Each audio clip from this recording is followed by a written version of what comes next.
Interdimensional Meditation Astral Travel Report for May 15th, 2025. An experiment in 5D shifting. Hello, everybody. So, this is Thursday, the 15th. Every Wednesday and Saturday, we do live guided interdimensional meditations. And we did one last night. And so, to be honest, again, I'm not remembering a whole lot of what happens during the meditations. I think I felt the inclination or the intuition, whatever, to try to see if we could experiment in shifting. So what we did is, as we normally do, we warm up with the Hool breath. We do the Hool breath meditation, which you hear in the background, in case you're new to the channel. And then after that, I once again felt the desire to just simply disintegrate this third dimensional video game manifestation, because that's what it is. We live in a maya, in an illusion, and it is the best description is a virtual reality video game, but it's for the soul. So it's not made from computers, it's made from consciousness and energy, and it is created by us, and we participate in that, we create it, and we modify it. And so I felt I just wanted to go beyond that. So we did. Again, I don't remember exactly what happened, but I remember just sort of dissipating this reality and moving straight to the source, which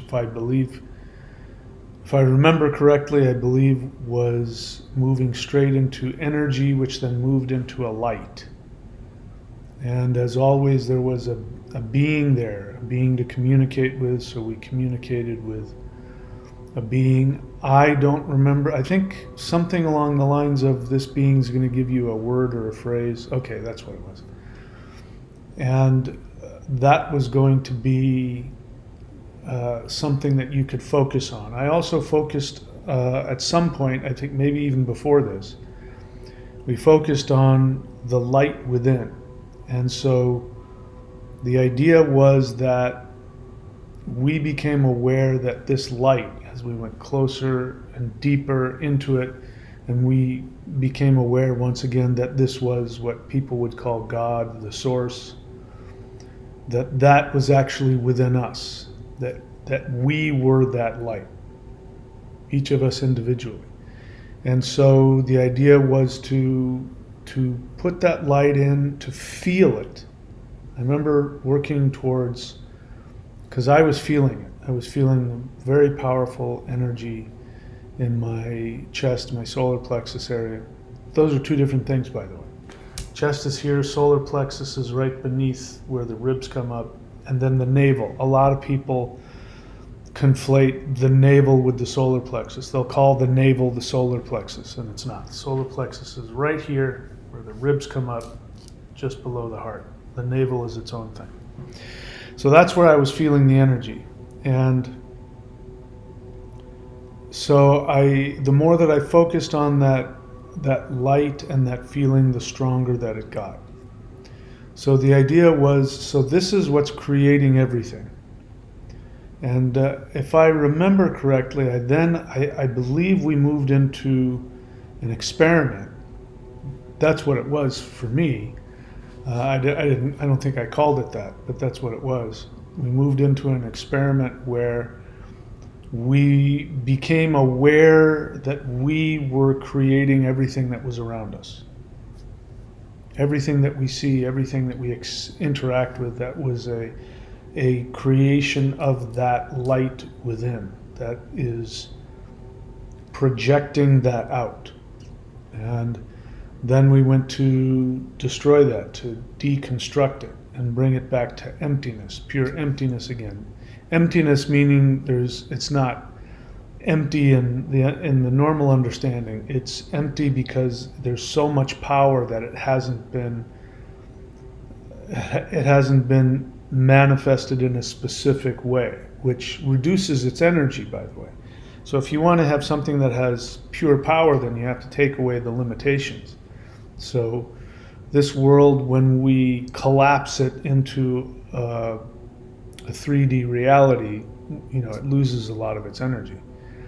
So we were just focusing on the energy and going to that. And then I believe I had us then create 5D world, all of the beings. We became aware that all of the beings in conscious existence were our projection, that the gods themselves were our projection. That's, the source, God, creates everything. So we are, each one of us, by the way, the intellectual explanation of that is how can we all be God is a good question. We are all God because we are holographic. Each individual is a holographic projection.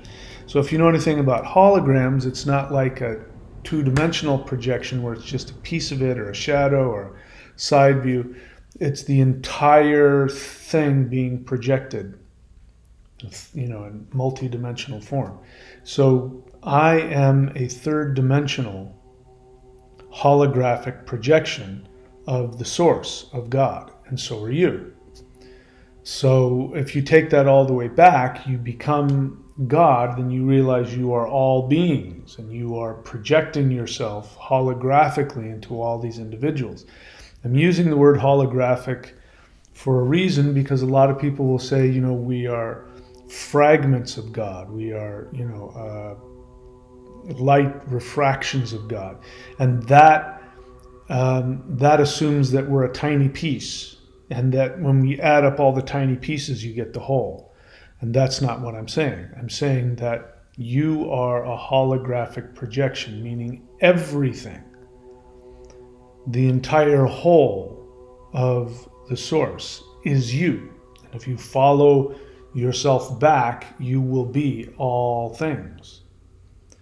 So people, who have had near-death experiences and they claim to have gone, and seen God, they see everybody. Everybody's there. And, the way it comes across is people say, yeah, I saw you there. They've never met you before in physical 3D, and they bump into you and, yeah, I saw you. I saw you. You're inside God right now. I saw you there. So that is who you are. And I wanted to play around with that. So I think we went back and forth between creating the third dimension, creating the fifth dimension with the, and I don't know how well that worked. The energy seemed to respond better when we just focused on the fifth dimension, but I wanted to see if we could play around with the idea of, yeah, I'm creating this 3D. Because then if you realize that, then you have a feeling of having power over it. And that's something that I struggle with, and I think most people do, is this feeling of not having any power in this reality. And so if we can see ourselves creating it, destroying it, creating it, destroying it, then life won't have such a big impact on us. We won't feel so controlled by it, so limited by it.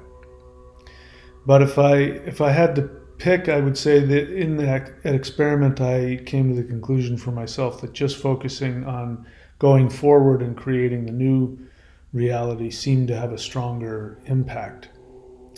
Then let's see, I brought us back into 3D, and then we went out to Jupiter.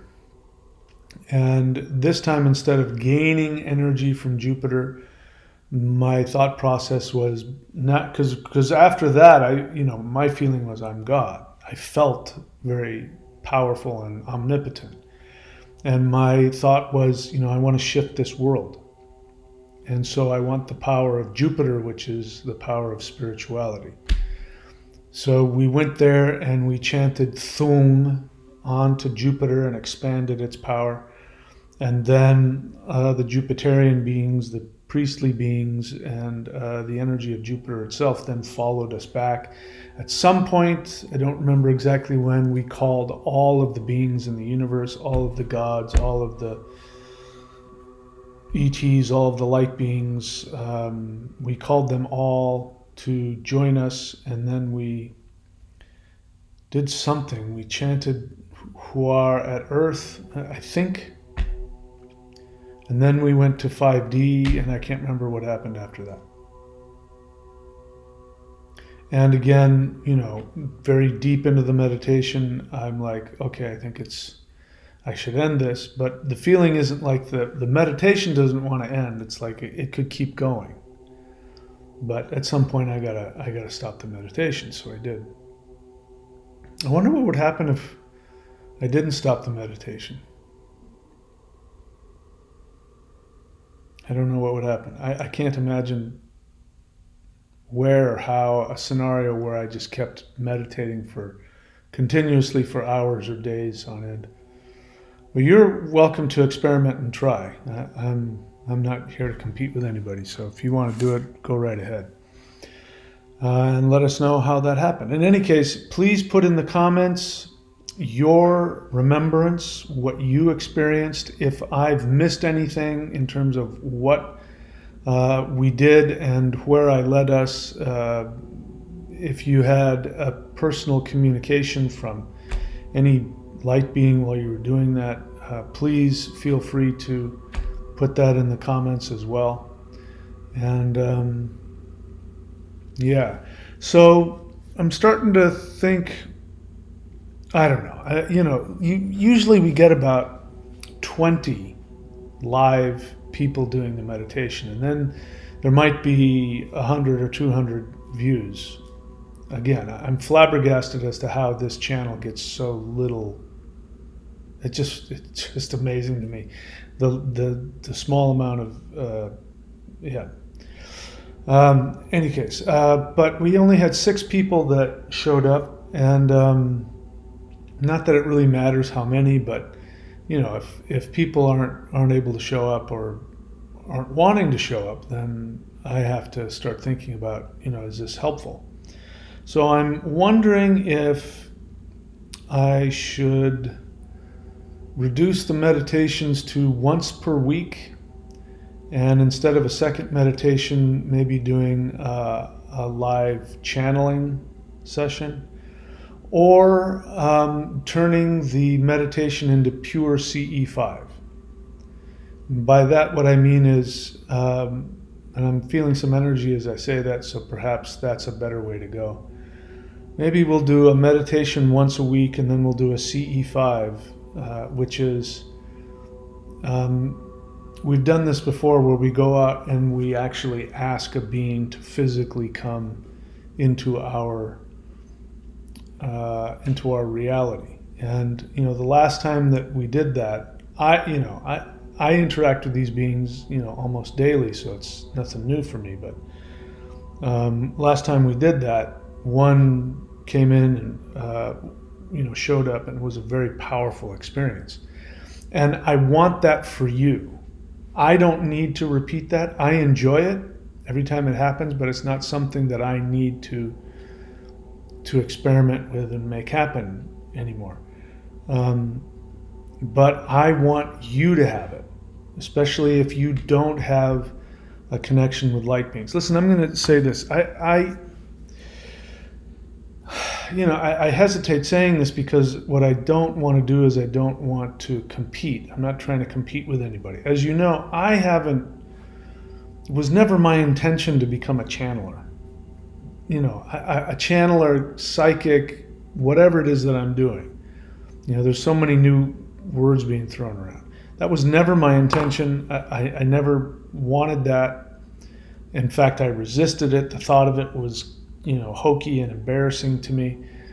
But I did it because it was suggested to me by the light beings, and it was a success right off the bat, meaning my experience. I could feel their power. Boom.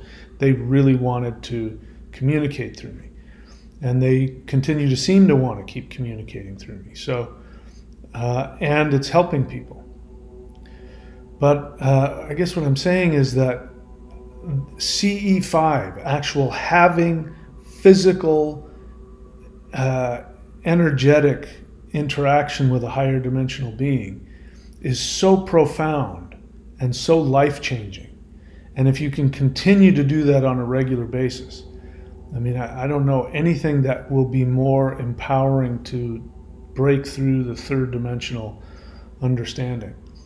I'm pointing that out because I got to say, 99.9% of all the people out there that claim to be channelers, people who have just had some experience and they start channeling, when I listen to them, it just doesn't do anything for me.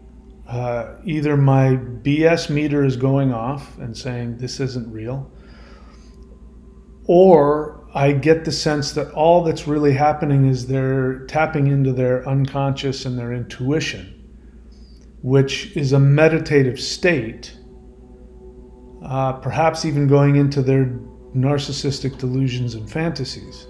And some are outright frauds.